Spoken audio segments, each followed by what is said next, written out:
It's Vicki again here to help you move into your power and change your life. Today I want to talk to you about the pain body. The pain body is energy that gets stuck in our body. It gets stuck in our body when bad things happen to us. If you're a small child, you won't remember a lot of it. Rest assured that anything you've gone through, like a divorce, a loss of a job, even little things, being embarrassed at a certain point in your life, all the way up to the really big things, losing a child, being betrayed by someone you love. These kinds of things all leave a residue on us. And along with the energy that stays in our body, we have an interpretation that goes into our subconscious. And the interpretation is not accurate, but it is punishing. And the interpretation and the actual energy is your pain body. You'll know your pain body is active when you've heard that term, pushing my buttons, or sometimes you might just go off and you don't really know what set you off. That's your pain body being activated.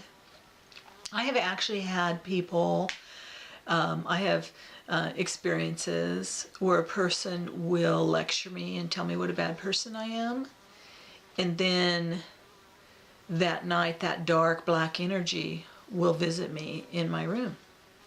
That's pretty scary stuff if you don't know what it is.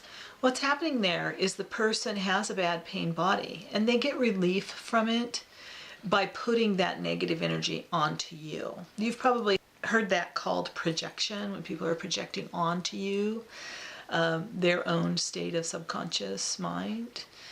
But it can manifest itself in many ways.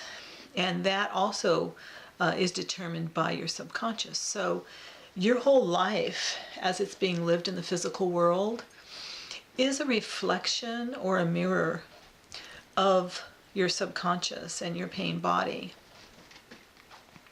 So what do you do with that? The problem with the pain body is when we encounter it, when it's activated, it controls our life and makes us do things that we would not normally do if we were in our right mind. How do you find your pain body consciously? How do you go there, get a handle on it, begin to see it, begin to recognize it? Where is it? How do you know how to deal with it? I'm going to tell you how you can find your pain body. When we live in the physical world, we live in a paradox. We cannot be in the physical world. If you have an up, you have to have a down, right? If you have a left, you have to have a right. You have to have an in and an out, and a light and a dark. That's the physical world. It's three-dimensional. It has to be created with opposites. So the way you find your pain body is to find your opposites. Because what happens is when you find your opposites, and I'll explain that here in a minute, when you find your opposites, what happens is you're going to, well, first you have to find your opposites, and then you have to experience the pain that comes from not responding to them. And that pain you experience is your pain body. And when you find that, then there's a technique for neutralizing that. And I will teach you that in the next video. How do you find your pain body? Look at this picture I'm going to show you here. Look at this graphic. Excuse my art, I'm not an artist. I do the best I can with what I've got. But look at this teeter-totter.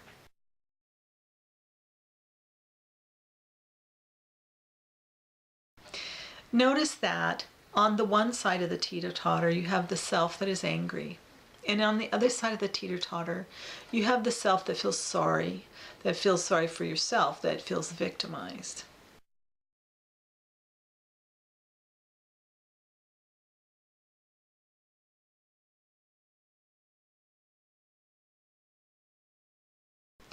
That is just one example of the opposites that the pain body will throw you to. It'll throw you to one side and then to the other. Now notice that I have the ego in there. That's your left brain. The left brain activates the pain body. And the pain body and the left brain kind of work together to keep you off kilter so that you can't really get control of your life.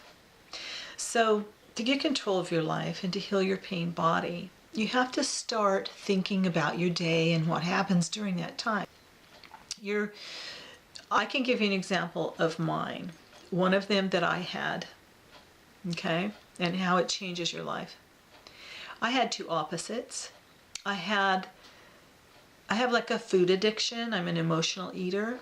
So when I wanted something that was bad for me, then the victim arises and says to me, well, you should have that. You've had a bad day.